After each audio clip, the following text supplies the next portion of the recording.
इसकी क्या वजह है कि तौसीफ अब्बासी को टिकट नहीं देखिए, मिला? बात ये है कि मिलने के बाद से एकदम से जो एक लैंग्वेज इस हल्के के अंदर जिस तरह से दोहराई गई, ज़कात के पैसों से इन्होंने लूट मार की तख्ते गाज़ियाबाद के खिलाफ, ऐसे लोगों से हमारा सरकार है वो आज़ाद कश्मीर में बड़े पैमाने पे पैसे लगा रही है इस इलेक्शन। आसिफ अली और ज़फ़र अब्बासी दोनों उस मीटिंग में शामिल नहीं हुए। मैंने दरख्वास्त की थी अली अमीन गंडापुर साहब से, जनाब बड़ा बिस्मिल्लाहिर्रहमानिर्रहीम, अस्सलाम वालेकुम। 25 जुलाई को आज़ाद कश्मीर के इलेक्शन होने जा रहे हैं। इस दौरान बड़ी गहमा गहमी है।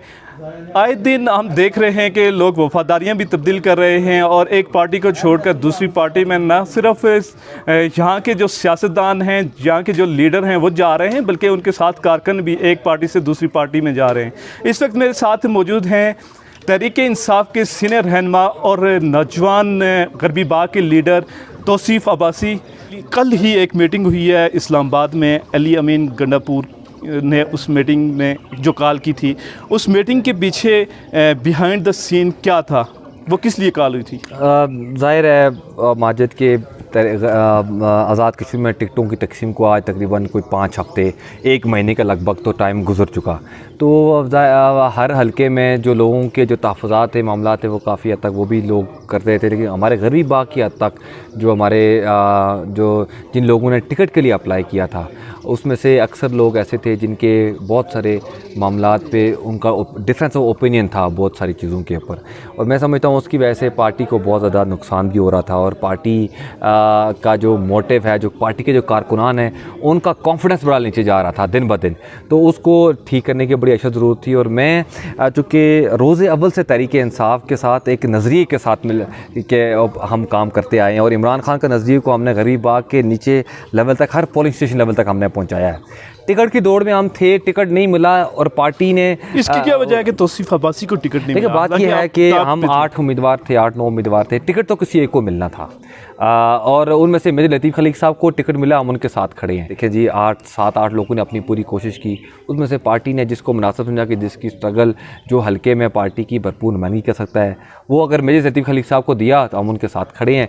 मैं तो समझता हूँ कि बिल्कुल जिस तरह से आपने कल देखा कि हमारे हल्के के तमाम हमारे स्टेक होल्डर्स जितने भी थे, टिकट के उम्मीदवार जितने भी थे, सारों ने कल अली अमीन गंडापुर साहब के साथ जो हमारी नशिस्त थी, जिसका इनेकाद मैंने दरख्वास्त की थी अली अमीन गंडापुर साहब से, जनाब बड़ा वक्त ज़ाया हो रहा है और 1 महीना हो गया है, और इस तरह लोगों का खामोश होकर बैठ जाना और वो पार्टी के मोराल को नीचे करना पार्टी को नुकसान पहुँचा रहा है। और एक ऐसा हल्का जिसमें 73 साल से मैं समझता हूँ हमारी एक जद एक स्पेसिफिक माइंडसेट के अगेंस्ट है और एक साम्राज्य निज़ाम के ख़िलाफ़ है, तो उसमें हम 5.25 साल एक साथ मुतहिद रहें, और जब इलेक्शन का वक्त है और हम अलग एक दूसरे के साथ हो जाएं और डिफरेंस ऑफ ओपिनियन क्रिएट कर लें, ये कोई अक्ल वाली बात नहीं है। तो इसलिए कल की नशिस्त हुई, और खुशाइन बात यह है कि सब लोग एक पेज के ऊपर हैं।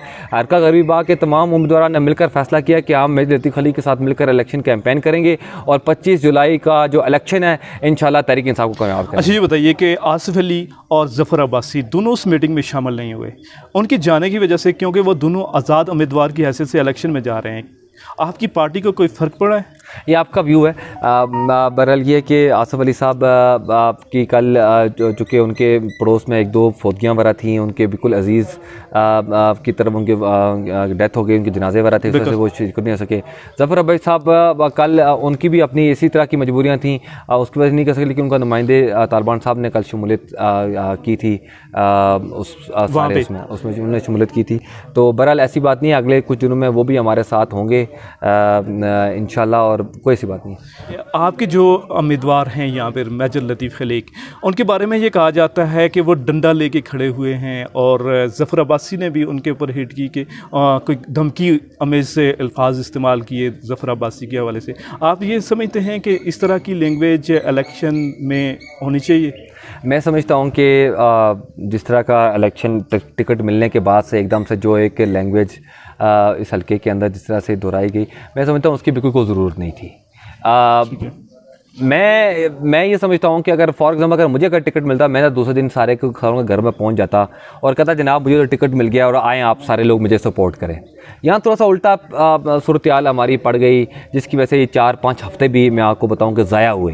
ये ज़ाया नहीं होने चाहिए थे। अगर हमारे उम्मीदवार अगर इस हवाले से थोड़ी सी अक्लमंदी का मुजाहरा करते तो ये जो तरतीब कल बनी है, ये तरतीब 4 हफ्ते पहले भी बन सकती थी, टिकट के फ़ौरन बाद भी बन सकती थी। लेकिन बहरहाल थोड़ा सा इस तरह की गुफ्तगू से माहौल थोड़ा सा ख़राब हुआ, नुकसान पार्टी का हुआ और अल्टीमेटली फिर हमें एक पेज के ऊपर बैठना पड़ा। और इस्लात के मुताबिक कि जो इस्लामाबाद सरकार है वो आज़ाद कश्मीर में बड़े पैमाने पे पैसे लगा रही है इस इलेक्शन में।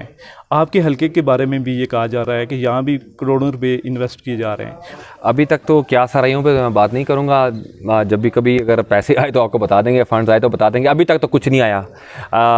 कैंपेन के हवाले से भी पार्टी इंशाल्लाह अपने उम्मीदवारों को जिन को समझती है कि उनको सपोर्ट करना चाहिए और उनके पास रिसोर्सेज कम है तो उनको पार्टी सपोर्ट करेगी।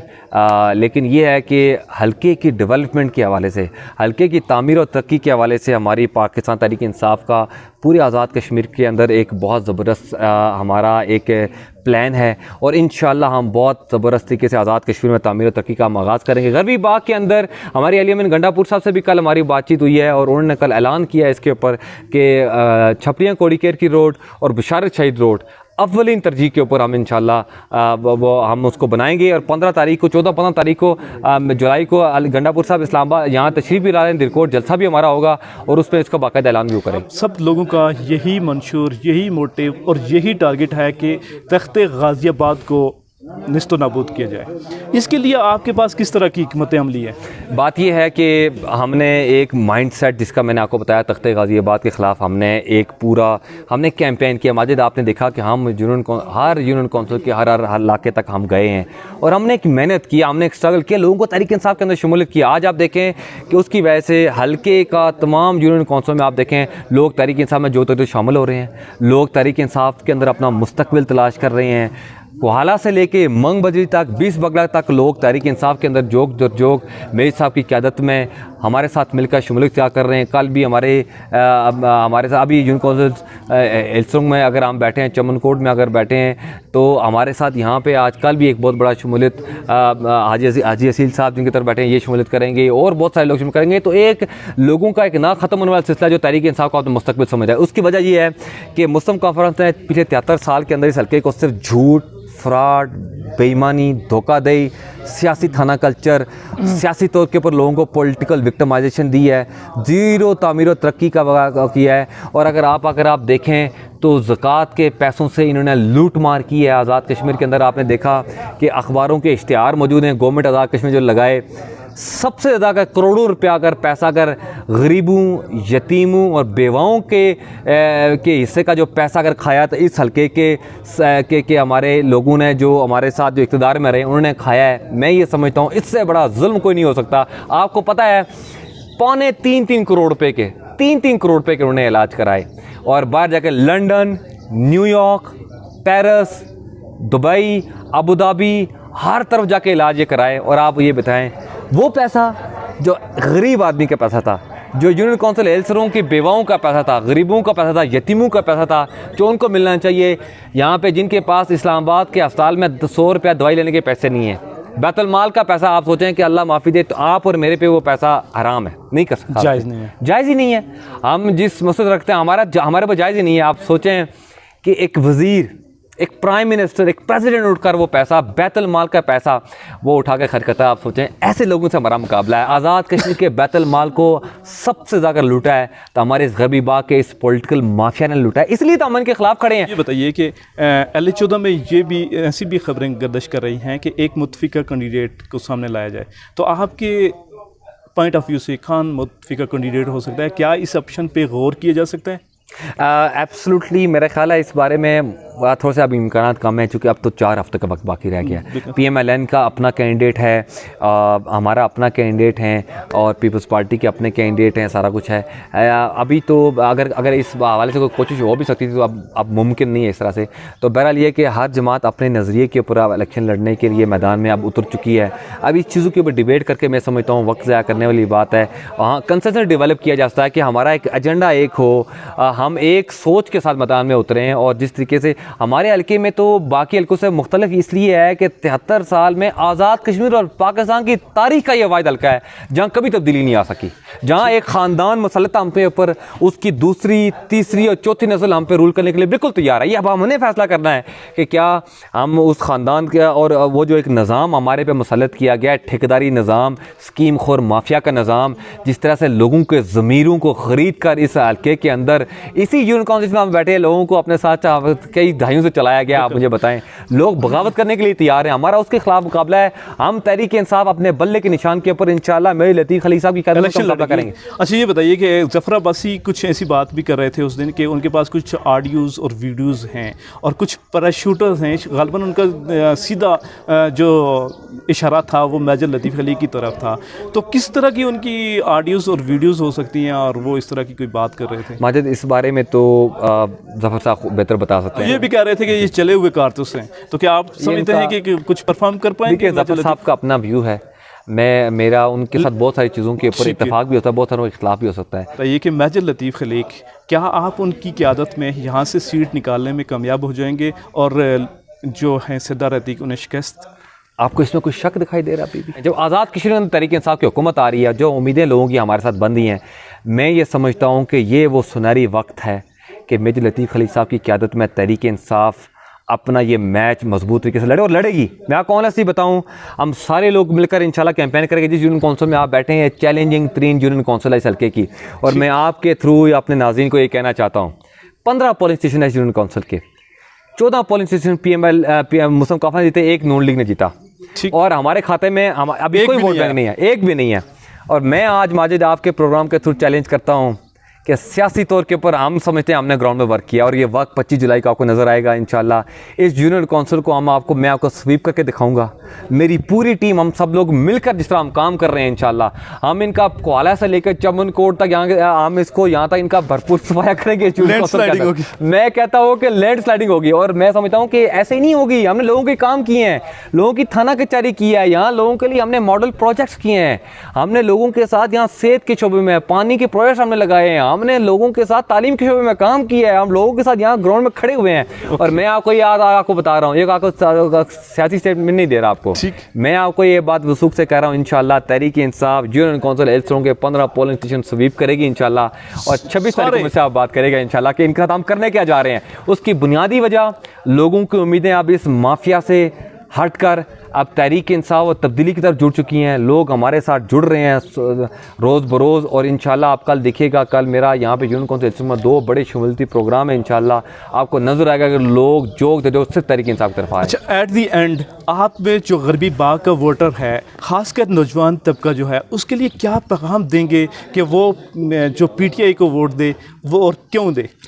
गरबी बाग के नौजवानों को मैं ये कहना चाहता हूँ कि मैं पहले भी कई दफ़ा ये बात आपको कहता आया हूँ, और आज मैं फिर अपनी बात उसी को दोहरा रहा हूँ कि पिछले 73 साल में आपने देखा कि पूरे आज़ाद कश्मीर में मुख्तलिफ़ हुकूमतें आईं, मुख्तलिफ़ हलकों में भी मुख्तलिफ़ MLAs बदलते रहे, एक तरक्की का पैमाना हर दफ़ा बनता गया। लेकिन बदकिस्मती से हमारे हल्के में 73 साल में कभी कोई कंपटीशन ही कोई नहीं रहा। लेकिन मैं आपको एक चीज़ बताऊँ, जिस माशरे में कंपटीशन नहीं है वहाँ कभी किसी सूरत में तरक्की नहीं हो सकती। हमारे हल्के की बुनियादी वजह यहाँ कंपटीशन का ना होना है। इस वजह से यहाँ एक साम्राज्य निज़ाम ने, मुस्लिम काफ़ा ने कभी इस हल्के को तामीर तरक्की के लिए कभी काबिल कभी समझा नहीं, कभी लोगों को शऊर नहीं दिया, कभी तालीम उनको पता था कि जिस दिन ये नौजवान अगर पढ़ लिख कर बड़े हो गए, शऊर आ गया, तो सल्तनत गाज़ियाबाद को चैलेंज कर, जैसे मेरी तरह के लोग आज चैलेंज कर रहे हैं सल्तनत गाज़ियाबाद को। मैं आपको ये पैगाम देना चाहता हूँ, 25 तारीख हमारी तकदीर बदलने का दिन है। आज़ाद कश्मीर में अगली हुकूमत तहरीक इंसाफ की आ रही है। इंशाअल्लाह हम इस दफ़ा इस निज़ाम से जिससे हम कई साल से हम बागी हैं, हम एक ज़माने से इसके अगेंस्ट हम कैंपेन चलाते आ रहे हैं। इंशाअल्लाह हमने इसके ख़िलाफ़ इस कैंपेन को कामयाब करना है। और ये जो एक माफिया का निज़ाम, ये जो स्कीम खोर माफिया का निज़ाम जो यहाँ पे लोगों के ज़मीरों को बेचकर अपने साथ चलाकर लोगों को बेवकूफ़ बनाकर यहाँ पे एक निज़ाम चलता आ रहा है, इस निज़ाम से हमें छुटकारा हासिल करना है, तामीर और तरक्की के एक नए दौर का आगाज़ करना है। हमने यहाँ छपरियाँ गोड़ीकेर की रोड है, बिशारत शाही रोड, इनको अव्वलीन तरजीह को बनाना है। डिस्पेंसरियाँ बनानी है, हस्पताल हमने बनाने हैं, वाटर सप्लाई स्कीम के हमने प्रोजेक्ट लेके आने हैं, हमने नौजवानों को रोज़गार में लेके आना है। यहाँ पे हमने टूरिज़्म को फ़रोग देना है। इससे इतनी खूबसूरत हमारी वैली है, इसको हमने नीला बट में, धीरकोट में, रंगला में टूरिज़्म को हमने फ़रोग देना है, लोकल इंडस्ट्री को हमने फ़रोग देना है। और माजिद में आज आपको बता रहा हूँ इंशाल्लाह इस हल्के में तब्दीली की असल बुनियाद कौन रखेगा आपको पता है? इस हल्के में तब्दीली की असल बुनियाद वो 21,000 नौजवान रखेगा जो पहली दफ़ा इस हल्के में वोट देने आ रहा है। 83,720 हमारे वोटर्स थे, 2255 लोग पिछले इलेक्शन में, 2255 लोग फोत हो गए इन 5 सालों में, 21 रह गए 81,000 और उसके बाद अभी हमारा 1,02,495 वोटर अब हैं। तो नौजवानों मैं आपको बताना चाहता हूँ एक 21,500 वोटर नया रजिस्टर हुआ है जो इस दफ़ा पहली दफ़ा वोट डालेगा। वो इन चोरों डाकुओं लुटेरों को देकर वोट डालने के लिए जो 70 साल से आजमा उनको वोट देने के लिए नहीं आ रहा, वो तहरीक इंसाफ और इमरान खान को वोट डालेगा। और मैं ये समझता हूँ ये वो 21,500 नौजवान है जिसने इस दफ़ा तयन करना है कि इस दफ़ा हल्के की सियासत की तरफ जाएगी। और मैं ये समझता हूँ कि ये 21,500 नौजवान जिसकी वोट डालने की प्रोबेबिलिटी मोर देन 90% है, इंशाअल्लाह ये तब्दीली को वोट देगा, इमरान खान को वोट देगा, मेजर लतीफ़ खलील को वोट देगा और तहरीक इंसाफ को कामयाब कराकर इस दफ़ा इस माफिया से हमारी जान छुड़ाएगा। Thank you so much. Voter, you have to decide who is better option, Sardar Atiq, major Latif Khalil और अदर। इसी के साथ राजा माजिद अनवर को इजाज़त दीजिए। अल्लाह निगहबान।